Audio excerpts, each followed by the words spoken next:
Hi everyone, welcome back to the channel. तो आज की वीडियो में हम डिस्कस करेंगे अबाउट एंथैल्पी। देखो, प्रीवियस वीडियो में हम इंटरनल एनर्जी के बारे में सब कुछ अच्छे से जो है पढ़ चुके हैं। ठीक है, तो जिनको इंटरनल एनर्जी के बारे में थोड़ी बहुत नॉलेज नहीं है तो मैं आपको ये एडवाइस दूंगी कि सबसे पहले आप इंटरनल एनर्जी के बारे में पढ़ो, उसके बाद ही एंथैल्पी की वीडियो देखोगे, so it will be little bit easier to you. ठीक है, तो स्टार्ट करते हैं विद एंथैल्पी। ये भी इस चैप्टर का मोस्ट इम्पॉर्टेंट पार्ट है, तो इसके न्यूमेरिकल्स डिस्कस करेंगे इस टॉपिक से रिलेटेड और इसको अच्छे से समझेंगे। तो स्टार्ट करते हैं विद एंथैल्पी में अबाउट एंथैल्पी। ठीक है, प्रीवियस वीडियो में हमने डिस्कस किया था अबाउट इंटरनल एनर्जी, जिसे हम कैसे रिप्रेजेंट कर रहे थे, डेल्टा यू से या फिर डेल्टा ई से हम इंटरनल एनर्जी को रिप्रेजेंट करते हैं। और हमने लास्ट वीडियो में समझा था कि ये किसके इक्वल होता है, it is equals to Q plus में डब्ल्यू। ठीक है, ये क्या होता है, इंटरनल एनर्जी होता है। ठीक है, तो ये किसका फॉर्मूला होता है, ये इंटरनल एनर्जी को कैलकुलेट करने का फॉर्मूला होता है, जो हम ऑलरेडी प्रीवियस वीडियो में सीख चुके हैं। तो इंटरनल एनर्जी की तरह ही एंथैल्पी जो होता है वो भी बहुत ज़्यादा इम्पॉर्टेंट है थर्मोडायनेमिक्स चैप्टर के अंदर। ठीक है, इससे रिलेटेड बहुत से क्वेश्चंस आते हैं, प्रीवियस ईयर क्वेश्चंस आपको बहुत ज़्यादा मिलेंगे इस टॉपिक से रिलेटेड। ठीक है, तो ये इसलिए बहुत इम्पॉर्टेंट टॉपिक बन जाता है इस चैप्टर में। तो अब हम हर एक कंसेप्ट क्लियर करते हुए चलेंगे अबाउट एंथैल्पी। ठीक है, देखो सबसे पहले एंथैल्पी को रिप्रेजेंट कैसे करते हैं। एंथैल्पी की रिप्रेजेंटेशन होती है कैपिटल एच से। कैपिटल एच से हम एंथैल्पी को रिप्रेजेंट करते हैं। ठीक है, और इसका अगर आप फॉर्मूला देखोगे तो इसका फॉर्मूला होता है H is equals to E plus में PV। This is the formula for enthalpy. ये क्या है एंथैल्पी, ये क्या है internal energy, this is internal energy. और ये क्या है PV work, PV pressure volume work. ठीक है, तो जब आप इंटरनल एनर्जी और प्रेशर वॉल्यूम वर्क डन को ऐड कर देते हो तो आपके पास जो ये बनता है फंक्शन, उसे हम क्या कहते हैं, एंथैल्पी कहते हैं। ठीक है, जब आप इंटरनल एनर्जी और प्रेशर वॉल्यूम वर्क डन का एडिशन कर देते हो तो आपके पास यहाँ पर जो फंक्शन बनता है उसे हम क्या कहते हैं, एंथैल्पी कहते हैं। अब जो ये एंथैल्पी होती है ये स्टेट फंक्शन है या फिर पाथ फंक्शन है। तो आपको मैंने थर्मोडायनेमिक्स के फर्स्ट जो वीडियो है उसमें समझाया था what is the difference between state function and path function. ठीक है, और स्टेट फंक्शन के हमने एग्जाम्पल्स डिस्कस किए थे, है ना, और पाथ फंक्शन के भी एग्जाम्पल डिस्कस किए थे। मैंने आपको बताया था कि पाथ फंक्शन सिर्फ दो ही होते हैं, और वो क्या होते हैं, heat and work. Heat and work are the path functions. इनके अलावा जो फंक्शंस हैं वो स्टेट फंक्शन होते हैं।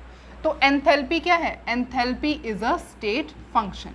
एंथैल्पी क्या होती है, एक स्टेट फंक्शन होती है। ठीक है, बिकॉज ये डिपेंड करती है सिर्फ initial and final state of the system.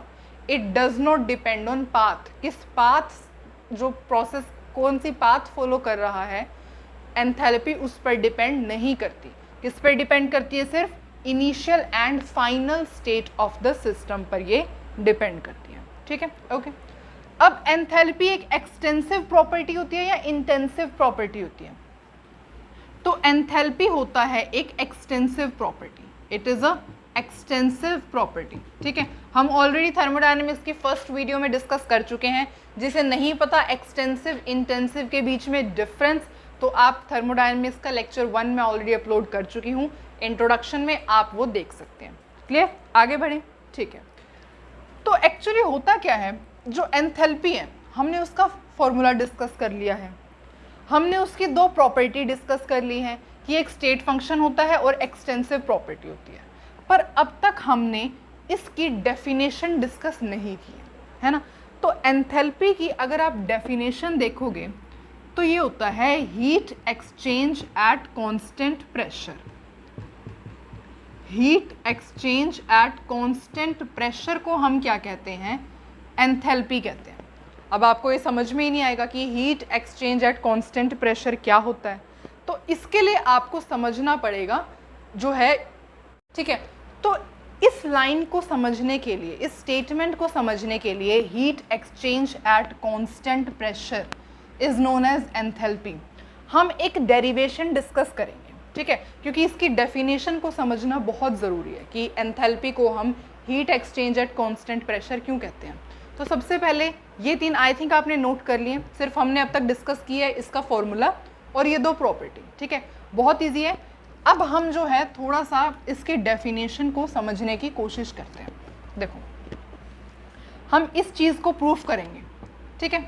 तो देखो, थोड़ा हम बैक जो है इंटरनल एनर्जी का जो हमने पढ़ा था उसको लेकर के चलते हैं। देखो, इंटरनल एनर्जी के केस में हमने पढ़ा था कि delta U is equals to Q plus में डब्ल्यू, यही हमने पढ़ा था first law of thermodynamics. This is flot, flot means first law of thermodynamics, first law of thermodynamics, ठीक है।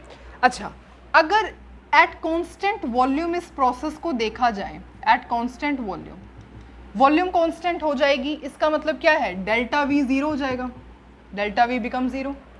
अब इसके अंदर वैल्यू पुट करो, delta U is equals to Q plus में डब्ल्यू को हम क्या लिख सकते हैं, पी डेल्टा वी लिख सकते हैं, बिल्कुल लिख सकते हैं, W can be written as P delta V, है ना। अब ये डेल्टा वी तो हो गया है जीरो, तो इसका मतलब क्या है, ये पूरी क्वांटिटी जीरो होगी। अब आप जो है कांस्टेंट वॉल्यूम पर ले रहे हो, प्रोसेस कांस्टेंट वॉल्यूम पर चल रहा है, तो ये जो हीट होगी ये भी तो कांस्टेंट वॉल्यूम है, ठीक है। तो हम ऐसे लिख सकते हैं कि Q is equals to Q V. क्यों लिख सकते हैं हम ऐसे, क्योंकि आप कांस्टेंट वॉल्यूम पर अप्लाई कर रहे हो प्रोसेस, ठीक है। तो ये तो जीरो हो गया, अभी किसके इक्वल आ गई, delta U becomes equal to Q V. इसका मतलब क्या है, इसका मतलब है कि हीट एब्जॉर्ब्ड और evolved at constant volume, heat absorbed or evolved at constant volume is internal energy, ठीक है। internal energy को क्या कहते हैं, heat absorbed और evolved at constant volume। दोबारा से समझें इस चीज को, ठीक है, बिल्कुल आराम से समझना। देखो, आपको पता है फर्स्ट लॉ ऑफ थर्मोडायनेमिक्स का हमने प्रीवियस वीडियो में डिस्कस किया था कि ये फॉर्मूला होता है, क्लियर, ओके। अब आपको ये भी पता है कि W को आप P डेल्टा V लिख सकते हैं, बिल्कुल लिख सकते हो, ठीक है।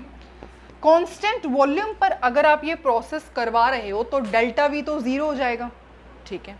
तो डेल्टा V जीरो हो गया, मतलब अब ये पूरी टर्म तो जीरो हो गई है, ओके। बच क्या गया, delta U is equals to Q। अब Q जो है, हीट को हम QV लिखेंगे ना, हीट एट कांस्टेंट वॉल्यूम। क्यों, क्योंकि आप कांस्टेंट वॉल्यूम पर प्रोसेस करवा रहे हो, तो हीट को आप heat at constant volume Q भी लिखोगे, तो आपने इसके इक्वल लिया। अब इसका क्या मतलब है, इसका मतलब है कि जो आपकी चेंज इन इंटरनल एनर्जी होती है वो क्या होती है, what is the change in internal energy. Change in internal energy या फिर सिंपल इंटरनल एनर्जी किसे कहते हैं, हीट एब्जॉर्ब्ड और इवॉल्व्ड एट कांस्टेंट वॉल्यूम। कितनी हीट एब्जॉर्ब हुई है, कितनी हीट एब्जॉर्ब हुई है, कितनी हीट इवॉल्व हुई है एट कांस्टेंट वॉल्यूम, उसे हम क्या कहते हैं, इंटरनल एनर्जी कहते हैं या फिर चेंज इन इंटरनल एनर्जी कहते हैं, ठीक है। इतना समझ में आया आपको, ओके। तो यहाँ से आपको एक चीज़ क्लियर हुई कि डेल्टा यू किसके इक्वल होता है, delta U is equals to Q V, heat absorbed और इवॉल्व्ड एट कांस्टेंट वॉल्यूम। अब आप सोचोगे कि टॉपिक तो एंथैल्पी का चल रहा है और हम ये क्या डिस्कस करने बैठ गए, इंटरनल एनर्जी, है ना। प्रीवियस वीडियो में तो हम देख के आए हैं इंटरनल एनर्जी, तो अब एंथैल्पी के अंदर इसकी क्या ज़रूरत है। तो अब हम बात करते हैं अपने मेन पॉइंट पर। देखो, अगेन हम वो लिखेंगे first law of thermodynamics, that is delta U is equals to Q plus में डब्ल्यू, इतना लिखा, ओके। अब आपको पता है कि एट कांस्टेंट प्रेशर पर क्या होता है, डेल्टा पी तो जीरो के इक्वल हो जाता है, कांस्टेंट प्रेशर पर डेल्टा वी तो जीरो के इक्वल हो जाता है, ठीक है, ओके। तो डेल्टा यू किसके इक्वल आ जाएगा, it becomes Q minus P delta we के इक्वल हो जाएगा, ठीक है। ओके अब कांस्टेंट प्रेशर है तो डेल्टा पी तो जीरो के इक्वल है, कांस्टेंट प्रेशर पे डेल्टा पी तो जीरो के इक्वल है, मतलब ये सही लिखा है। अच्छा अब आप सोचोगे कि यहाँ पे माइनस का साइन क्यों आया, माइनस का साइन इसलिए आया है क्योंकि यहाँ पर जो है हम ये ऐसे कंसीडर कर रहे हैं कि work is done by system. Suppose system काम कर रहा है, सिस्टम काम कर रहा है, इस वजह से यहाँ पे माइनस का साइन हमने यूज किया है। ठीक है, ओके, इतना समझ में आया? ठीक है, अब आगे चलते हैं। तो डेल्टा यू अब किसके इक्वल हो जाएगा? इस Q को हम QP लिख सकते हैं। Q can be written as QP। क्यों? क्योंकि हम कांस्टेंट प्रेशर पर प्रोसेस करवा रहे हैं। तो heat can be written as QP क्योंकि हीट एट कांस्टेंट प्रेशर। ठीक है, ओके, कांस्टेंट प्रेशर पर ये पूरा प्रोसेस हो रहा है, इस वजह से हम Q को QP लिख सकते हैं। ठीक है, तो यहाँ पे आपने लिखा QP माइनस में P डेल्टा V। अब आपने ऐसे लिख दिया। ठीक है, अब जो है QP की वैल्यू आप यहाँ से क्या कैलकुलेट कर सकते हो? That is delta U। अब Q की एक मिनट रुको, हाँ, QP की वैल्यू क्या कैलकुलेट करोगे? डेल्टा U प्लस में P delta V। Delta U plus में P डेल्टा V हो जाएगा। डेल्टा U को क्या लिखते हैं? U2 minus U1। ठीक है, P डेल्टा V को क्या लिखते हैं? V2 minus V1। ओके, अंदर मल्टीप्लाई करोगे तो PV2 माइनस PV1 हो जाएगा। PV, चलो मैं स्टेटमेंट रब करती हूँ, इसको थोड़ा नीचे लिख देते हैं हम। ठीक है, तो रुको, ये हो गया आपका P इंटू V2 माइनस में V1। ठीक है, अभी क्या हो गया? U2 माइनस में U1 प्लस में PV2 माइनस में PV1। अभी आपका इतना आ गया। अब क्या करो? U2 वाली टर्म्स को एक साथ ले लो। U2 प्लस में PV2, U2 प्लस में PV2, ठीक है, माइनस में U1 प्लस में PV1। U2 प्लस में PV2 माइनस में U1 प्लस में PV1। अब इसको क्या लिख सकते हैं आप? अभी आपने देखा H किसके इक्वल होता है? U प्लस में PV के इक्वल होता है। H किसके इक्वल होता है? U प्लस में PV। तो ये क्या है? This is what? This is equals to H2। H2 कह सकते हैं हम इसको। इसको हम क्या कह सकते हैं? H1। दिख रहा है ना? एक बार मैं चेक करती हूँ। हाँ, अभी तो दिख रहा है। ठीक है, तो इसको देखो, U2 प्लस में PV2 है, U2 प्लस में PV2, इसको H2 लिख सकते हैं। H2 लिख सकते हैं। U2 प्लस में PV2 can be written as H2, बिल्कुल लिख सकते हैं। ठीक है, ओके, अब U1 प्लस में PV1, इसको क्या लिख सकते हैं? H1। और H2 माइनस H1 को हम क्या लिख सकते हैं? It can be written as delta H। Delta H को लिख सकते हैं। और ये किसके इक्वल चल रहा है? ये चल रहा है QP के इक्वल। QP के इक्वल चल रहा है ये, QP, और ये किसके इक्वल चल रहा है? QP। तो अब आपने जो है आखिरकार में पूरी डेरिवेशन को सॉल्व करके ये आंसर निकाला है, ये आंसर निकाला है। और हमने जो स्टेटमेंट लिखी थी वो क्या थी? हमने स्टेटमेंट लिखी थी कि enthalpy is heat exchange at constant pressure. तो क्या जो आपने स्टेटमेंट लिखी है और जो आपने डिराइव किया है वो सेम आया? बिल्कुल सेम आया। Heat exchange at constant pressure is equals to enthalpy. ठीक है, तो यहाँ से आई थिंक आपको समझ में आया होगा कि कैसे एंथैल्पी को हम क्या कहते हैं। एंथैल्पी की डेफिनेशन होती है heat exchange at constant pressure. Heat exchange at constant pressure. ठीक है, हीट इवॉल्व कह लो या हीट एब्जॉर्ब कह लो। हीट इवॉल्व और absorbed at constant pressure is equals to enthalpy. Clear? तो ये पूरी डेरिवेशन है कि कैसे जो है एंथैल्पी की डेफिनेशन आई है। Is it clear? दोबारा से समझिए इसको। ठीक है, एक बार बस जल्दी से क्विक रिवीजन कर लेते हैं इसकी। देखो, फर्स्ट लॉ ऑफ थर्मोडायनेमिक्स लिखा आपने। ठीक है, कांस्टेंट प्रेशर पर आपको पता है डेल्टा P 0 होता है, या फिर ऐसे कह लो कि P कांस्टेंट रहता है। P is equals to constant, बस बात खत्म। P कांस्टेंट रहता है। ओके, यहाँ पे P कांस्टेंट रहेगा। ठीक है, Q को हम QP लिख सकते हैं। क्यों लिख सकते हैं? कांस्टेंट प्रेशर पर प्रोसेस हो रहा है, तो Q can be written as QP। Okay, अब आपको कुछ नहीं करना, आपको हर चीज़ ओपन करनी है। आपने क्या किया? QP को लेफ्ट हैंड साइड लेके आए और डेल्टा U को राइट हैंड साइड ले गए, ऐसे लिख सकते हैं। ठीक है, अब ओपन कर दो। Delta U can be written as U2 minus U1। Delta V can be written as V2, this is V2 V2 minus में V1, ठीक है। अब अंदर मल्टीप्लाई कर दो, PV2 माइनस PV1। अब 2 वाली जो टर्म्स है उनको एक साथ ले लो, 1 वाली जो टर्म्स हैं उनको एक साथ ले लो। अब आपको पता है कि H is equals to U plus में PV, इसके इक्वल होता है ना, H is equals to U plus में PV के इक्वल होता है, यहाँ delta H is equals to U plus में PV, तो यहाँ हम H2 लिख सकते हैं, इस पूरी टर्म को हम U1 प्लस में PV1 को H1 लिख सकते हैं, और H2 माइनस H1 क्या होता है, डेल्टा H होता है। और ये पूरा किसके इक्वल चल रहा है, QP के इक्वल चल रहा है, तो QP के इक्वल आ गया। तो यहाँ से क्या आ गई, यहाँ से आपके पास डेफिनेशन आ गई है कि heat exchange at constant pressure is equals to enthalpy. Is it clear? Okay, तो डेफिनेशन समझ में आई आपको एंथैल्पी की? ओके, तो अब हम और कुछ समझते हैं इसके बारे में, एंथैल्पी के बारे में, ठीक है। देखो अब तो जल्दी जल्दी आप समझ जाओगे क्योंकि आपने मेन चीज़ ऑलरेडी समझ ली है, ठीक है। देखो एंथैल्पी क्या होती है, अगर मैं आपको एक चीज़ मैंने ऑलरेडी बता रखी है कि delta of any state function is equals to 0, delta for any state function is equals to 0, और ये स्टेट फंक्शन साइक्लिक प्रोसेस के लिए है ना, फॉर द साइक्लिक प्रोसेस, तो आप ऐसे लिख सकते हो कि डेल्टा H, अब एंथैल्पी भी स्टेट फंक्शन होता है, तो delta H for cyclic process is equals to 0, ठीक है। Delta H for cyclic process किसके इक्वल होता है, 0 के इक्वल होता है, क्लियर? ओके, अब एक्चुअली होता क्या है, इसकी ना एब्सोल्यूट वैल्यू हम कैलकुलेट नहीं कर सकते, ठीक है। We can not determine its absolute value, इसकी एब्सोल्यूट वैल्यू हम डिटरमाइन नहीं कर सकते हैं, जिस वजह से हम इसको जनरली कैसे लिखते हैं, डेल्टा H की फॉर्म में मेजर करते हैं, ठीक है। जैसे हम इंटरनल एनर्जी को मेजर करते हैं ना डेल्टा U की फॉर्म में, वैसे ही आप हमेशा डेल्टा H की फॉर्म में ही अपना आंसर कैलकुलेट कर सकते हो। Is it clear? तो हम एब्सोल्यूट वैल्यू तो इसकी फाइंड नहीं कर सकते, ठीक है। सो जनरली हम क्या डिटरमाइन करते हैं, therefore we determine delta H, इसलिए हम डेल्टा H डिटरमाइन कर लेते हैं।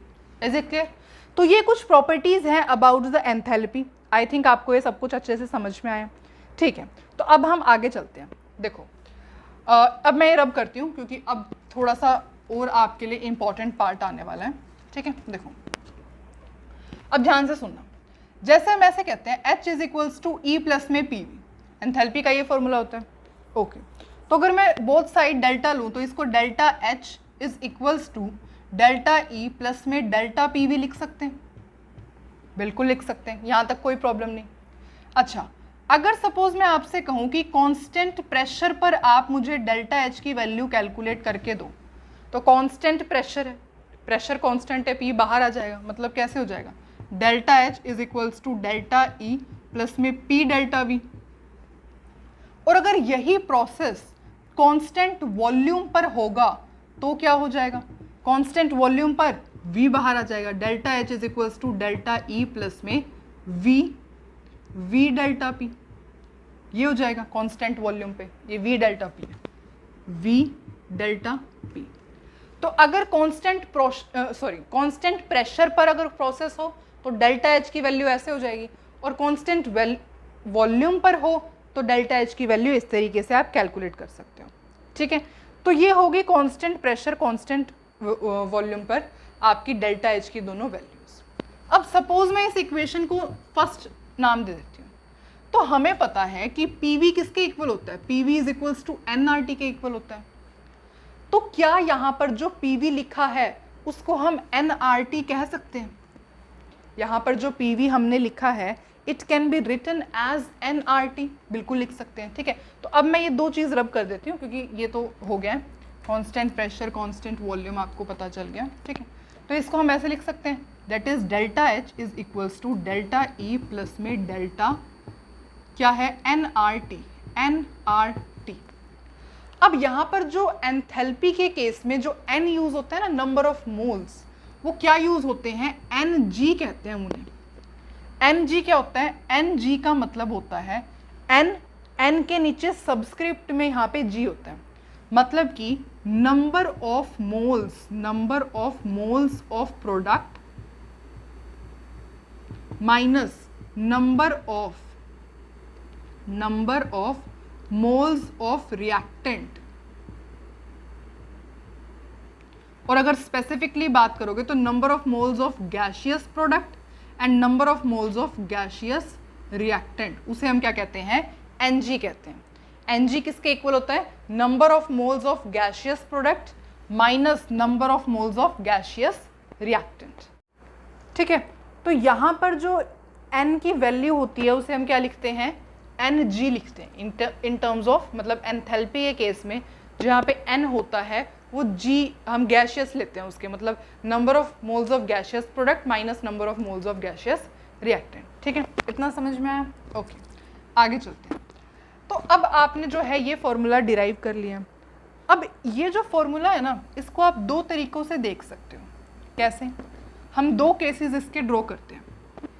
अगर सिंपल केमिकल रिएक्शन की बात हो रही है और अगर आइडियल गैस की बात होती है, दो केस के अंदर हम इसे जज करेंगे, अगर केमिकल रिएक्शन के केस में है या आइडियल गैस के केस में। देखो, केमिकल रिएक्शन के लिए generally temperature is constant, temperature constant होगा, और जो डेल्टा Ng होगा दे कैन बी वेरी, है ना। Number of moles of reactant, यहाँ पे जो मोल्स है, प्रोडक्ट के यहाँ पे जो मोल्स हैं वो वेरी करेंगे। ठीक है, तो टेम्परेचर कांस्टेंट है, तो टेम्परेचर कांस्टेंट है मतलब बाहर आ जाएगा। तो ये फॉर्मूला क्या बन जाएगा, delta H is equals to delta E plus में, अब ये टेम्परेचर बाहर आ जाएगा, और R क्या है, R तो गैस कांस्टेंट है ही, तो ये भी ऐसे आ जाएगा। तो इस अंदर क्या बच जाएगा, डेल्टा Ng। तो ऐसे लिख सकते हैं, मतलब कि कैसे लिखा जा सकता है, it can be written as delta NgRT। तो for simple chemical reaction delta H is equals to delta E plus में डेल्टा NgRT। ठीक है, पर आइडियल गैस के केस में जो डेल्टा Ng होता है वो कांस्टेंट रहता है। ठीक है, एंड टेम्परेचर वेरी कर सकता है, टेम्परेचर कैन बी वेरी। अब टेम्परेचर वेरी कर सकता है तो मतलब टेम्परेचर का तो डेल्टा ऐसे ही रहेगा, मतलब ये फॉर्मूला क्या बन जाएगा, delta H is equals to delta E plus में, अब डेल्टा Ng जो है वो तो कांस्टेंट ही है, कांस्टेंट है मतलब ये बाहर आ जाएगा, Ng बाहर निकल जाएगा, और R तो गैस कांस्टेंट है ही, तो ये भी बाहर आ जाएगा, तो अंदर क्या रह जाएगा, डेल्टा T। इस केस के अंदर जो फॉर्मूला बनता है आइडियल गैस के केस में वो क्या बनता है, delta H is equals to delta E plus में Ngr डेल्टा T। ठीक है, तो ये जो आपका फॉर्मूला है केमिकल रिएक्शन के केस में ये हो सकता है, आइडियल गैस के केस में ये हो सकता है। ठीक है, और आप मोस्टली क्वेश्चंस के अंदर यही सॉल्व करते हो, ये मोस्ट इंपॉर्टेंट फॉर्मूला है। ठीक है, अब तक जो है ये फॉर्मूला बहुत ज़्यादा इंपॉर्टेंट है, ये आपको पता होना चाहिए, और ये फॉर्मूला भी बहुत ज़्यादा इंपॉर्टेंट है। अभी हम जब न्यूमेरिकल डिस्कस करेंगे ना इस टॉपिक से रिलेटेड तो आपको पता लगेगा। ठीक है, तो ये फॉर्मूला भी बहुत ज़्यादा इंपॉर्टेंट है। आगे चलें, बिल्कुल आगे चलते हैं। अब देखो, अब मैं ये पहले सब कुछ रब कर देती हूँ।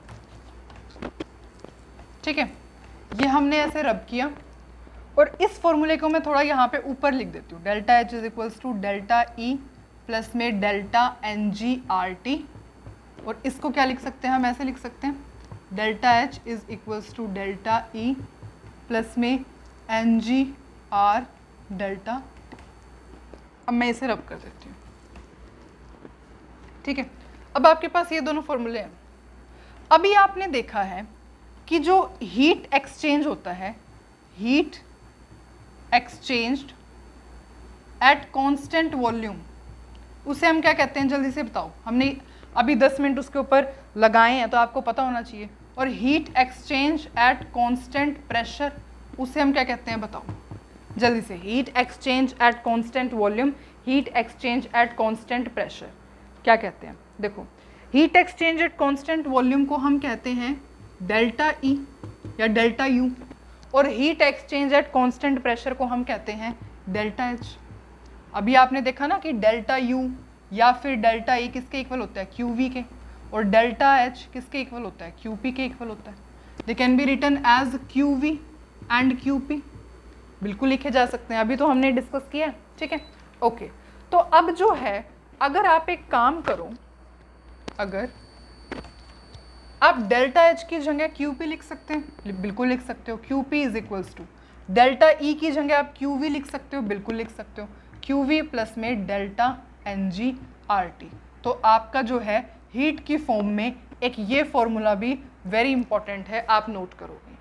सिमिलरली इस केस के अंदर आप डेल्टा एच को क्या लिख सकते हो, क्यू पी, डेल्टा ई को क्या लिख सकते हो, क्यू वी प्लस में N ji R delta T as it is. तो ये जो है दो फॉर्मूले आप ऐसे डिराइव कर सकते हो, ठीक है। ये भी बहुत ज़्यादा इंपॉर्टेंट है, आप इसको भी अच्छे से नोट करोगे, ठीक है। तो अब तक जो आई थिंक जितना भी आपने समझा है वो आपको सब कुछ अच्छे से समझ में आया है, ठीक है। तो अब हम आगे बढ़ते हैं और अब जो है हम बस न्यूमेरिकल सॉल्व करेंगे, बस थोड़ा सा जो है और आपको एक दो चीज़ें बतानी है तो वो और डिस्कस करते हैं। देखो सबसे पहले इस टॉपिक जो आपने टॉपिक कह रही हूँ, इस फॉर्मूले की जो आपने लिखा है इसकी डेरिवेशन डिस्कस करते हैं कि ये आया कैसे है, मतलब ये कैसे डिराइव किया गया, ठीक है। तो देखो इसकी डेरिवेशन अब हम डिस्कस कर रहे हैं कि ये कैसे डिराइव किया गया, तो डेरिवेशन इसकी डिस्कस करते हैं। ऑल्दो आपको बस यही फॉर्मूला ही आना चाहिए, न्यूमेरिकल्स में तो यही फॉर्मूला आपके काम आने वाला है, पर स्टिल हम डेरिवेशन इसकी डिस्कस करते हैं। देखो हम ऐसे लिख सकते हैं delta H is equals to delta U plus में डेल्टा पी वी, अभी आपको लिखवाया था मैंने, है ना, ऐसे लिख सकते हैं, ठीक है। अब delta H is equals to delta U plus में डेल्टा पी वी को P two V two minus P one V one भी लिख सकते हैं, P two V two minus में पी वन वी वन, ये टू है, this is two, P two V two minus में पी वन वी वन लिखा जा सकता है, बिल्कुल लिखा जा सकता है। और आपको पता है कि पी वी किसके इक्वल होता है, एन आर टी के इक्वल होता है, तो बस सब्सटीट्यूट कर दो, पी वी की जगह एन आर टी लिख दो, तो ये क्या हो जाएगा डेल्टा यू प्लस में N two R T minus N one R T. अब आर टी कॉमन ले लो, डेल्टा यू प्लस में R T N two minus में एन वन, और एन टू माइनस में एन वन आपको पता है एंथैल्पी के केस में हम गैशियस प्रोडक्ट, गैशियस रिएक्टेंट के मोल्स यूज़ करते हैं, तो मतलब हम ऐसे लिख सकते हैं इसको डेल्टा एन जी, बस हो गया फॉर्मूला आपका डिराइव, दिस इज एन, तो मेरी राइटिंग डेल्टा एन जी, ठीक है। तो ये जो है आपका फॉर्मूला डिराइव हो गया। तो बस इतनी छोटी सी इसकी डेरिवेशन है, delta H is equals to delta U या फिर डेल्टा ई प्लस में delta N G R T, तो this is derivation of this formula, ठीक है, ओके। तो अब हम कुछ और मेन इंपॉर्टेंट बातें डिस्कस करते हैं, ठीक है। देखो ये तो डेरिवेशन होगी, चलो इट्स फाइन। अब देखो सपोज एक रिएक्शन मैं आपको लिख के देती हूँ, that is example H2 plus में I2 गिव यू 2HI, ठीक है, ये बोर्ड ठीक है ना, H2 प्लस में I2 गिव्स यू 2HI, ठीक है। रिएक्शन बैलेंस है, यस कंप्लीटली बैलेंस्ड है, और ये सब किस में है, ये भी गैसियस फॉर्म में है, गैसियस फॉर्म में है, गैसियस फॉर्म में। अब आप सपोज इसके अंदर डेल्टा एन जी निकालोगे, तो डेल्टा एन जी क्या हो जाएगा, देखो इस फॉर्मूले में को पुट करो, delta H is equals to delta E plus में डेल्टा एन जी क्या होता है, डेल्टा एन जी होता है number of moles of product in gaseous form minus number of moles of reactant in gaseous form, ये होता है। तो प्रोडक्ट ये है, इसके मोल कितने हैं, सबसे पहले देखा करो प्रोडक्ट गैसियस फॉर्म में है ना, बस बात खत्म। सबसे पहले आपको चेक करना है कि प्रोडक्ट गैसियस फॉर्म में ही है, प्रोडक्ट गैसियस फॉर्म में, नंबर ऑफ मोल्स कितने हैं 2, तो 2 माइनस में ये दोनों क्या है, देखो कैसे निकलेगा। अब जैसे डेल्टा एन जी मैं यहाँ कैलकुलेट करके दिखाती हूँ, 2 यहाँ पे तो 2 आपको पता चल गया, माइनस में रिएक्टेंट क्या है, एक इसका, ये भी दोनों गैसियस फॉर्म में है, तो 1 मोल यहाँ का 1 मोल यहाँ का, दैट इज 1 प्लस में 1, that is 2 minus 2, that is 0। समझ में आया ना। प्रोडक्ट को देखोगे पहले गैसियस फॉर्म में है, ठीक है, उसका मोल क्या है 2, ठीक है। रिएक्टेंट को देखोगे गैसियस फॉर्म में है, इसका 1 है, इसका 1 है, 1 1 1 प्लस 1 2, दैट इज 0, तो डेल्टा एन जी 0 हो गया। अब जब 0 हो गया तो 0 इंटू में आर टी क्या हो जाएगा, 0 ही हो जाएगा। इसका मतलब ये होता है कि जब आपका डेल्टा एन जी 0 होता है देन डेल्टा एच किसके इक्वल हो जाता है, डेल्टा ई के इक्वल हो जाता है, ठीक है। When delta N G is equals to 0 तो delta H is equals to delta E, ठीक है। हम यहाँ पे एक शॉर्ट ऐसे लिखते हैं कि जब डेल्टा एन जी 0 है तो delta H is equals to delta E. Clear? Okay. अब एक और रिएक्शन डिस्कस करते हैं, दैट इज अगर सपोज मैं आपको देती हूँ PCl, एक मिनट रुको, इसको रब करती हूँ। तो सपोज एक रिएक्शन है that is PCl5 in gaseous forms gives you PCl3 in gaseous form plus में क्लोरीन इन गैशियस फॉर्म। अब इसके अंदर ये फॉर्मूला पुट करते हैं, देखो delta H is equals to delta E. कुछ भी नहीं पता हमें तो ऐसे ही पुट करेंगे, ओके। पर हम डेल्टा एन जी तो कैलकुलेट कर सकते हैं, तो डेल्टा एन जी कैलकुलेट करते हैं। कैसे होगा? यही फॉर्मूला यूज होगा। प्रोडक्ट का क्या, देखो दोनों गैशियस फॉर्म में है, ठीक है। इसके आगे क्या है 1 1 प्लस में ये क्या है 1, ये तो प्रोडक्ट का हो गया, ओके ये प्रोडक्ट का हो गया। माइनस में रिएक्टेंट का क्या है, इसके आगे 1 है तो 1, that is equals to 2 minus 1, that is equals to 1, मतलब कि डेल्टा एन जी 1 के इक्वल आ गया, है ना। तो ये क्या लिख सकते हैं, डेल्टा एन जी मतलब 1 ही लिख सकते हैं, प्लस में आर टी हो जाएगा। ऐसे हो गया ना, देखो डेल्टा एन जी था, delta N G R T था, डेल्टा एन जी की वैल्यू आई है 1, तो यहाँ पे 1 हो जाएगा इनटू में आर टी। तो अब आपके पास क्या हो गया, अब इसका मतलब क्या है, इसका मतलब है कि जब delta N G greater than 1 है, जब delta N G greater than 1 है तो क्या हुआ है, delta H is greater than delta E, delta H is greater than delta E. ठीक है, तो अब आप यहाँ पे लिख सकते हो कि जब delta N G is greater than 0 तो delta H is greater than delta E. इसका मतलब ये है, ठीक है। ठीक है, तो अब एक लास्ट केस और डिस्कस कर लेते हैं, जो कि क्या है, अच्छा अगर सपोज मैं आपको ये रिएक्शन देती हूँ, दैट इज कि सपोज N2 प्लस में 3H2 गिव्स यू 2NH3। ये भी गैशियस फॉर्म में, ये भी गैशियस फॉर्म में और ये भी गैशियस फॉर्म में। अब हम ये फॉर्मूला अप्लाई करते हैं, delta H is equals to delta E plus में डेल्टा एन जी क्या है, यहाँ पे डेल्टा एन जी कैलकुलेट करो। ये कितने, इसके प्रोडक्ट गैशियस फॉर्म में है, मोल्स कितने हैं 2, ओके 2 माइनस में रिएक्टेंट दोनों गैशियस फॉर्म में है 3 प्लस 1, 3 प्लस में 1 that is 2 minus 4 that is minus 2। इसका मतलब क्या है, delta N G is less than 0 आया, delta N G less than 0 आया, जो कि क्या है -2 RT आया है ना, -2 RT आया।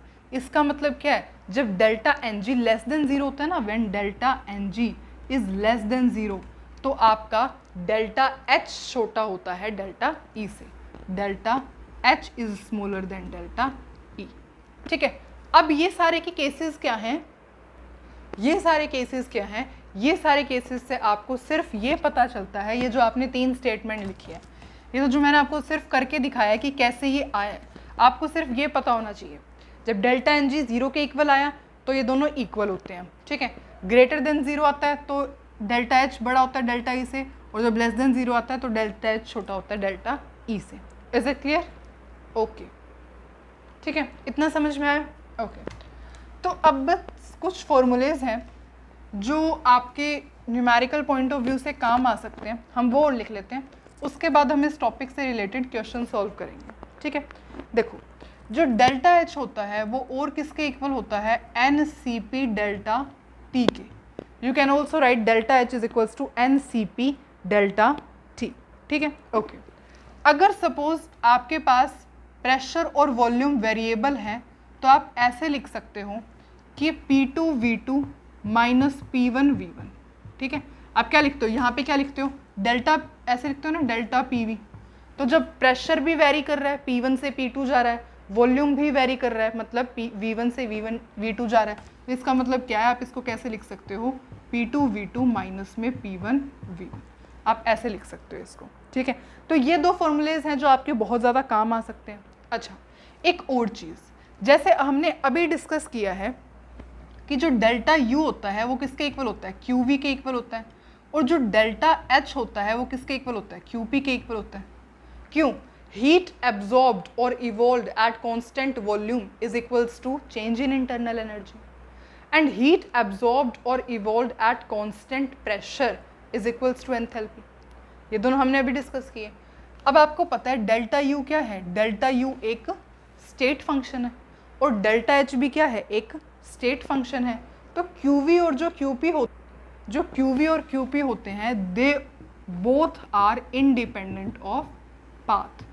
ये भी क्या होते हैं, पाथ पे डिपेंड नहीं करते. They both are independent of path, है ना. वैसे आपको पता है जो सिंपल हीट होती है वो तो पाथ पे डिपेंड करती है, पाथ फंक्शन होती है. पर क्यूवी और QP, heat at constant volume, heat at constant pressure, is independent of path. Is it clear? तो बस अब जल्दी से हम इनके क्वेश्चंस को सॉल्व करते हैं. ठीक है, अब हमने सब कुछ समझ लिया है अबाउट इंट्रोडक्शन ऑफ एंथैल्पी के बारे में. तो सबसे पहले ये क्वेश्चन डिस्कस करते हैं. देखो, heat of combustion of gas methane at constant volume at 298 kelvin is इतना. Heat of combustion at constant volume दी गई है, फाइंड डेल्टा एच. ठीक है, मतलब क्या है, देखो जब भी कोई ऑर्गेनिक कंपाउंड जो एक हाइड्रोकार्बन जो होता है वो कंबस्टन अंडरगो करता है, मतलब कि सपोज CH4 है, combustion in the presence of oxygen होगी, तो वो किस में स्प्लिट होता है, कार्बन डाइऑक्साइड एंड वाटर में स्प्लिट होता है. ठीक है, इसमें स्प्लिट होता है. ओके, वैसे अगर आप देखोगे तो मोस्टली जो आपको रिएक्शंस होती हैं, आपके जो क्वेश्चन पेपर में रिएक्शंस आएंगी वो आपको ऐसे गिवन आएंगी. ठीक है, ये तो बाय चांस एक ऐसा क्वेश्चन है जिसमें आपको, पर वैसे आपको जनरली रिएक्शन गिवन ही होती है. ठीक है, ओके. और वैसे भी ये बहुत ज़्यादा कॉमन चीज़ है, हम हाइड्रोकार्बन में ऑलरेडी हमने पढ़ा था ये. ठीक है, अल्केन्स में, तो ये आपको पता भी होनी चाहिए. ठीक है, ओके. अब ये सब क्या है, this all are in gases form, methane, oxygen, carbon dioxide. ठीक है, ये सब क्या है, this is in gases form except water. Sorry, ये तो वाटर है ना, ये तो लिक्विड में है. ठीक है, ओके. अच्छा, बैलेंस है रिएक्शन, कार्बन 1, हाइड्रोजन 4 है, तो यहाँ पे 2 लगाना पड़ेगा, यहाँ 2 पुट कर दिया. ऑक्सीजन 2 है, यहाँ पे ऑक्सीजन नहीं, इसका मतलब क्या है, यहाँ पे 2 ऑक्सीजन करना पड़ेगा. अब रिएक्शन बैलेंस है, अब रिएक्शन पूरे तरीके से बैलेंस है. ठीक है, ओके. हमें क्या कैलकुलेट करना है, डेल्टा एच कैलकुलेट करना है, करते हैं. डेल्टा एच क्या होता है, delta H is equals to delta E plus में डेल्टा NgRT, ये होता है. ओके, डेल्टा ई क्या है, अब ये heat of combustion of gas at constant volume दी गई है आपको, मतलब कि क्या है, heat at constant volume. Heat at constant volume आपने अभी देखा था, किसे कहते हैं heat at constant volume, heat at constant volume delta E को ही तो कहते हैं, डेल्टा ई को कहते हैं हीट एट कांस्टेंट वॉल्यूम. तो ये वही तो है, इसका मतलब क्या है, ये आपको गिवन ही है. इसका मतलब क्या है, डेल्टा ई आपको क्या गिवन है, -885.4 किलोजूल पर मोल आपको ये गिवन है, डेल्टा ई. ठीक है, डेल्टा Ng क्या है, कैलकुलेट करते हैं. डेल्टा Ng की वैल्यू क्या गिवन है आपको, देखो delta Ng is equals to, product में क्या है, गैसेस सिर्फ एक ही है, ये तो लिक्विड फॉर्म में, इसका मोल कितना है 1, तो 1 माइनस में, ये दोनों गैसेस फॉर्म में है. ठीक है, ये 2 है, 2 मोल प्लस 1, 2 प्लस में 1, 2 प्लस में 1, दैट इज़ 1 माइनस में 3, दैट इज़ -2. तो यहाँ से आपके पास डेल्टा Ng की वैल्यू कितनी आई है, -2 आई है, -2. और अगर यूनिट के साथ लिखोगे तो क्या है, -2 मोल है. ओके, R की वैल्यू आपको पता ही है क्या होती है, R की वैल्यू, इसको अब चलो यहीं पे लिखती हूँ, दैट इज़ 8.314 जूल पर केल्विन पर मोल, ये R की वैल्यू होती है. और टेम्परेचर आपको गिवन है 298 केल्विन. टेम्परेचर कितना गिवन है, 298 kelvin. Temperature is given to you 298 kelvin. तो आपको सारी यूनिट्स पता है, बस आपको मैथ से कैलकुलेशन सॉल्व करके अपना आंसर निकालना है. आप निकाल सकते हो आंसर, बिल्कुल निकाल सकते हो. बात ये ध्यान रखोगे कि जो आपको डेल्टा एच है ना वो जूल्स में चाहिए. ठीक है, जूल्स में चाहिए. तो इसका मतलब अगर सपोज मैं आपको ऐसे कहूँ कि ये आपको जूल पर मोल में चाहिए, तो अब इसको आपको जूल में कन्वर्ट करना पड़ेगा, इसको आपको जूल में कन्वर्ट करना पड़ेगा. जूल में कैसे कन्वर्ट करोगे, बस इसको जो है, इसको कैसे कन्वर्ट करोगे जूल में, अभी तो ये ऐसे है किलो जूल में है, इसको जूल, अभी देखो ऐसे है किलो जूल पर मोल है, मैं नीचे मोल लिख देती हूँ. अब ये ऐसे है, ठीक है। अगर आपको किलो जूल को जूल में कन्वर्ट करना होगा तो क्या करोगे, मल्टीप्लाई बाय में 100 कर दोगे। अब ये किस में आ जाएगा, अब ये पूरा आ गया है आपका जूल पर मोल में। अब आप आराम से, आपको कुछ नहीं करना, सारी वैल्यूज़ पता है और यहाँ पे आपको आंसर निकाल के दिखाना है बस, जो आप इजीली निकाल सकते हो। डेल्टा ई की वैल्यू पता है, डेल्टा एन जी की वैल्यू पता है, आर की वैल्यू पता है, टी की वैल्यू पता है। कैलकुलेट करके आप मुझे आंसर कमेंट सेक्शन में लिख के बताओगे। आगे सॉल्व करें, ओके। तो अब हम ये तीनों क्वेश्चन सॉल्व करेंगे। देखो ये आपके पास रिएक्शन गिवन है, आपको डेल्टा एच बताना है इसके अंदर, ठीक है। You have to find delta H, ठीक है। डेल्टा एच आपको कैलकुलेट करना है। डेल्टा एच क्या होता है, delta H is equals to delta E plus में delta N G R T. अब तक तो आपको इक्वेशन लर्न ही होगी, ठीक है। डेल्टा ए की वैल्यू नहीं पता कर सकते, गिवन नहीं है। आर तो पता ही है आपको, टेम्परेचर गिवन नहीं है। डेल्टा एन जी आप कैलकुलेट कर सकते हो। डेल्टा एन जी क्या है, डेल्टा एन जी कैलकुलेट करके बताओ। Delta N G is equals to, ये कितने हैं, 1 मोल, 1 मोल माइनस में गैशियस, गैशियस ठीक है, half plus 1 that is half plus में 1, ये कितना हो जाएगा 2, 1 plus 3/2, okay, that is equals to 3/2। और अगर आप इसको सब्ट्रैक्ट करोगे तो ये क्या हो जाएगा -1/2। मतलब आपका जो डेल्टा एन जी आया है वो कितना आया है, -1/2 आपका डेल्टा एन जी आया है। इसका मतलब क्या है, ये यहाँ पे -1/2 है, दैट इज इक्वल्स टू -1, मतलब आर टी डिवाइड बाई 2 होगा, minus R T divide by 2। अब आपको पता है जब delta N G less than 0 होता है तो क्या होता है, delta H is smaller than delta E. Therefore इस केस के अंदर जो आपका डेल्टा एच होगा that will be smaller than delta E, यही आपको बताना था। Is it clear? तो आप ये ध्यान रखोगे कि माइनस में आए तो डेल्टा एच छोटा हो जाएगा, ठीक है, ओके। तो डेल्टा एन जी की वैल्यू अगर माइनस में होगी तो डेल्टा एच क्या हो जाता है, it becomes smaller as compare to delta E. Next question solve करें। इसमें बताओ, बस यही बता दो डेल्टा एच और डेल्टा ई में क्या रिलेशन होगा। देखो डेल्टा एन जी कैलकुलेट करो सबसे पहले, क्या होगा, ये सॉलिड में इसका तो कंसीडर नहीं करेंगे, गैशियस में है हाफ मोल, माइनस में ये सॉलिड में मतलब हाफ ही आया। डेल्टा एन जी किसके इक्वल आया, हाफ के इक्वल आया, वैल्यू पुट कर दो, that is delta H is equals to delta E plus में delta N G R T. अब डेल्टा एन जी की जगह 1/, पुट कर सकते हो, बिल्कुल कर सकते हैं। तो ये क्या हो जाएगा, आर टी डिवाइड बाई 2, ठीक है। और आपको पता है जब डेल्टा एन जी की वैल्यू ग्रेटर देन 0 होती है तो क्या होता है, डेल्टा एच बड़ा होता है डेल्टा ई से, है ना। जब डेल्टा एन जी की वैल्यू बड़ी होगी 0 से तो डेल्टा एच बड़ा हो जाएगा। इसका मतलब क्या है, यहाँ पे delta H is greater than delta ई। समझ में आई बात, ठीक है। तो इन दोनों क्वेश्चंस में बस आपको यही बताना था कि डेल्टा एच छोटा है या बड़ा है डेल्टा ई के कंपैरिजन में, आपको ऐसे आप इजीली बता सकते हैं, ठीक है, ओके। अब हम जो हैं लास्ट क्वेश्चन डिस्कस करते हैं, दैट इज ये। इसके अंदर आपको आउट ऑफ दीज 3 ऑप्शंस एक सिलेक्ट करना है। देखते हैं, पहले डेल्टा एच कैलकुलेट करते हैं। Delta H is equals to delta E plus में delta N G R T.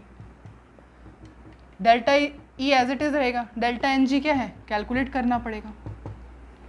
दोनों गैशियस में है, 1 मोल है तो 1 + 1 दैट इज 2 माइनस में, ये भी गैशियस में है, 1 है, 2 - 1 दैट इज 1, ओके। मतलब कि होगा 1 आर टी। इसका मतलब क्या है, delta H is equals to delta E plus में आर टी। इसका मतलब क्या है, इस स्टेटमेंट का मतलब क्या हुआ, इस स्टेटमेंट का मतलब ये हुआ कि डेल्टा एच 0 के इक्वल तो नहीं है। इस पे डायरेक्ट क्रॉस करो, डेल्टा एच की वैल्यू नेगेटिव में भी नहीं है, डेल्टा एच की वैल्यू नेगेटिव में तो नहीं आएगी। यहाँ डेल्टा एच लेस देन 0 का मतलब क्या है, मतलब कि डेल्टा एच की वैल्यू नेगेटिव में हो। यहाँ डेल्टा एच की वैल्यू नेगेटिव में तो आएगी नहीं है, तो पता चल ही रहा है हमें, तो इसका मतलब ये भी नहीं है। तो इसका मतलब क्या है, ऑप्शन 1 इज द करेक्ट, मतलब डेल्टा एच की वैल्यू पॉजिटिव में आएगी, it will be greater than 0। Is it clear? ये सारे क्वेश्चंस आपको क्लियर हैं? आगे क्वेश्चन सॉल्व करें, ओके। तो अब ये क्वेश्चन ट्राई करते हैं। ये डेल्टा एच है, दिस इज डेल्टा एच। देखो आपको क्या कैलकुलेट करना है, रिवर्सिबल आइसोथर्मल एक्सपेंशन किया है आपने 1 मोल ऑफ आइडियल गैस का इस टेम्परेचर पर, from volume 10 litre to 20 litre, आपने डेल्टा एच कैलकुलेट करना है। करते हैं। डेल्टा एच का क्या फॉर्मूला होता है, डेल्टा एच का फॉर्मूला होता है डेल्टा यू प्लस में delta N G R T, ये फॉर्मूला होता है। पर आपको यहाँ पर कोई गैस गिवन नहीं है जिससे आप डेल्टा एन जी कैलकुलेट कर सको, है ना, कोई रिएक्शन तो आपको गिवन नहीं है, नंबर ऑफ मोल्स रिएक्टेंट के प्रोडक्ट के आपको कुछ नहीं पता, तो मतलब आप ये फॉर्मूला तो यूज़ नहीं करोगे। तो फिर कौन सा फॉर्मूला हम यूज़ करेंगे, तो मैंने आपको एक फॉर्मूला बताया था, that is delta H is equals to delta U plus में P2V2 माइनस में P1V1। ये फॉर्मूला हमने अभी पढ़ा था ना, मैंने बताया था आपको कि ये कुछ फॉर्मूलेज हैं जो आपके न्यूमेरिकल्स में काम आ सकते हैं, तो ये out of this one formula, ठीक है। मैंने कहा था कि जब प्रेशर वेरी करे, वॉल्यूम वेरी करे, वॉल्यूम V1 से V2 हो या प्रेशर P1 से P2 हो, तो आप ये फॉर्मूला यूज़ कर सकते हैं, ठीक है। ओके, तो अब क्या करोगे आप, इसके अंदर कैसे वैल्यू पुट करोगे, P2 और P1 की तो वैल्यू यहाँ पर गिवन ही नहीं है, ठीक है। पर आपको एक बहुत अच्छी लाइन इन्होंने दी हुई है, reversible isothermal expansion. Reversible isothermal expansion, इसका क्या मतलब है, देखो आइसोथर्मल प्रोसेस में आपको पता है, in case of isothermal process temperature क्या होता है, टेम्परेचर तो कांस्टेंट रहता है, टेम्परेचर इज कांस्टेंट। और आइसोथर्मल प्रोसेस में क्या होता है, P1V1 is equals to P2V2 होता है, बिल्कुल होता है। इसका मतलब क्या है, P1V1 is equals to P2V2 हो जाएगा, P1V1 is equals to P2V2 हो जाएगा, मतलब कि ये डायरेक्ट किसके इक्वल आ जाएगा, ये डायरेक्ट इक्वल आ जाएगा delta H is equals to delta U plus में कुछ भी लिख लो, P माइनस में P2V2 लिख लो, ये एक दूसरे से कैंसिल हो जाएंगे तो ज़ीरो ही आ जाएगा, ठीक है। अब यहाँ तक पहुँच गए, आइसोथर्मल का वर्ड का मतलब तो आपने बता दिया, पर आपने एक्सपेंशन का अभी तक मतलब बताया नहीं है ना, एक्सपेंशन वर्ड तो हमने यूज़ ही नहीं किया। देखो आपको पता है एक्सपेंशन हो या ना हो, अभी इसको छोड़ते हैं, आपको पता है कि जो डेल्टा यू होता है, डेल्टा यू डिपेंड करता है सिर्फ टेम्परेचर पर, it only depends on, only depends on temperature. हमें ये बात पता है कि डेल्टा यू सिर्फ किस पे डिपेंड करता है, टेम्परेचर पर डिपेंड करता है, और आप ये रिएक्शन करवा रहे हो टेम्परेचर कांस्टेंट पर, आइसोथर्मल प्रोसेस है, टेम्परेचर कांस्टेंट है, ठीक है, तो टेम्परेचर पे डिपेंड करता है, टेम्परेचर ही कांस्टेंट है, इसका मतलब क्या है, ये भी किसके इक्वल हो जाएगा, ये भी ज़ीरो के इक्वल हो जाएगा। देयरफॉर जो डेल्टा एच है वो किसके इक्वल आ गया, ज़ीरो के इक्वल आ गया, ठीक है। So for reversible isothermal expansion delta H is equals to zero, ठीक है, क्योंकि जो आइडियल गैस है वो कैसे एक्ट कर रही है, आइसोथर्मल एक्सपेंशन हो रही है टेम्परेचर कांस्टेंट पर, delta H is equals to zero. Clear. तो अब हम ये क्वेश्चन ट्राई करते हैं। देखो इस क्वेश्चन में क्या है, ये आपको रिएक्शन गिवन है, डेल्टा एच आपको कैलकुलेट करना है, करते हैं।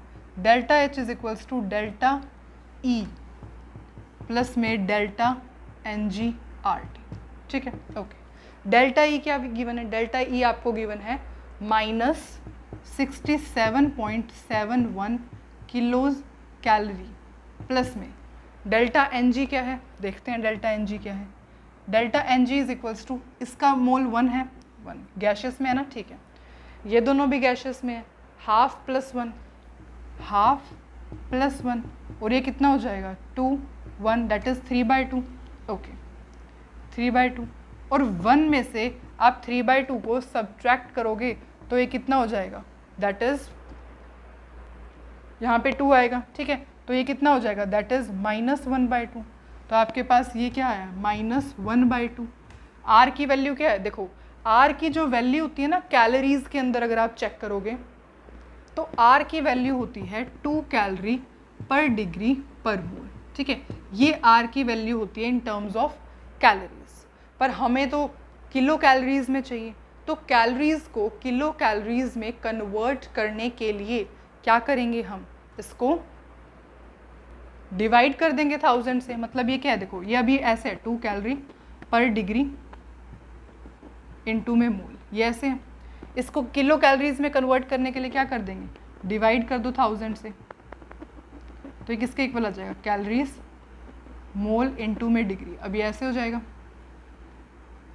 ठीक है, ओके, तो यहाँ पे लिख देते हैं दैट इज 2 डिवाइड बाय में 1000 किलो कैलोरीज इनटू में मोल इनटू में डिग्री इनटू में टेम्परेचर क्या है 17 डिग्री सेल्सियस, इसको केल्विन में कन्वर्ट कर लो, दैट इज 273 प्लस में 17 290 केल्विन, दैट इज 290 केल्विन। अब हम इसे सॉल्व करते हैं, तो जब आप इसे सॉल्व करोगे तो आपका आंसर आएगा -68 किलो कैलोरीज। ठीक है, और यहाँ पे ये केल्विन में चल रहा है। ठीक है, तो आप यहाँ पे डिग्री ना लेकर के, मतलब कोई भी डिग्री सेल्सियस है, अगर आपने टेम्परेचर डिग्री सेल्सियस में लिया है तो यहाँ डिग्री सेल्सियस हो जाएगा, अगर आप टेम्परेचर केल्विन में ले रहे हो तो यहाँ पे केल्विन आ जाएगा। ठीक है, तो यहाँ पे आप केल्विन ले सकते हो। तो अब देखो मोल से ये क्या है, हाफ मोल है ना, ये जो आया है ये मोल में आया। ओके, तो इसका मतलब क्या है, ये हाफ के साथ मोल भी है, मतलब हम ऐसे लिख सकते हैं, 1 मिनट, इनटू हाफ मोल है ये, और ये माइनस का साइन भी है इसके साथ में, इसको यहाँ लिखती हूँ मैं। देखो ये है -67.7 किलो कैलोरीज इनटू में माइनस में हाफ मोल है। ओके, अब देखना मोल से मोल कैंसिल हुआ, ठीक है, केल्विन से केल्विन कैंसिल हुआ, ठीक है। अब ये क्या है, किलो कैलोरीज ही है, तो किलो कैलोरीज ही जो है, किलो कैलोरीज में आपका आंसर आ जाएगा। क्लियर? ठीक है, और ये कैसे आएगा, अब ये देख लेते हैं एक बार। ठीक है, इतना आपको आई थिंक क्लियर है पूरा ही। अब हम क्वेश्चन सॉल्व कर रहे हैं। ठीक है, देखो ये क्या है, -67.71 किलो कैलोरीज। ओके, 2 से 2 कैंसिल हो गया, ठीक है, माइनस का साइन है यहाँ पे क्या है, 290 किलो कैलोरीज डिवाइड बाय में 1000, ये है, 0 से 0 कैंसिल। ओके, क्या बच गया, -67.71 किलो कैलोरीज माइनस में 0.29 किलो कैलोरीज। और जब आप इसे सॉल्व करोगे तो साइन बड़े नंबर का आएगा, माइनस माइनस प्लस, इसको प्लस करोगे 68 किलो कैलोरीज। इस तरीके से आपका ये आंसर आ चुका है। ठीक है, तो अगर आप यूनिट के साथ क्वेश्चन को सॉल्व करोगे तो आपके लिए ज़्यादा बेनिफिशियल रहेगा। लास्ट में जो आपको यूनिट का वो नहीं पड़ेगा, मतलब कि यूनिट आपकी गलत नहीं हो सकती फिर। ठीक है, तो इस तरीके से आपने ये क्वेश्चन सॉल्व किया। ठीक है, तो this was all about the internal energy कह रही हूँ, this was all about the enthalpy. Still अभी हमारा एंथैल्पी का टॉपिक कंप्लीट नहीं हुआ है। अभी हमें एंथैल्पी ऑफ कंबस्शन, बहुत सारी एंथैल्पी ऑफ हाइड्रोजिनेशन, ठीक है, फॉर्मेशन, बहुत सब कुछ एंथैल्पी के बारे में अभी पढ़ना है। उसको अगली वीडियोस में हम कवर करते चलेंगे। आज की वीडियो के लिए इतना काफ़ी है। तो आप ये वीडियो अच्छी लगे तो please like and subscribe, and thank you so much for watching the video.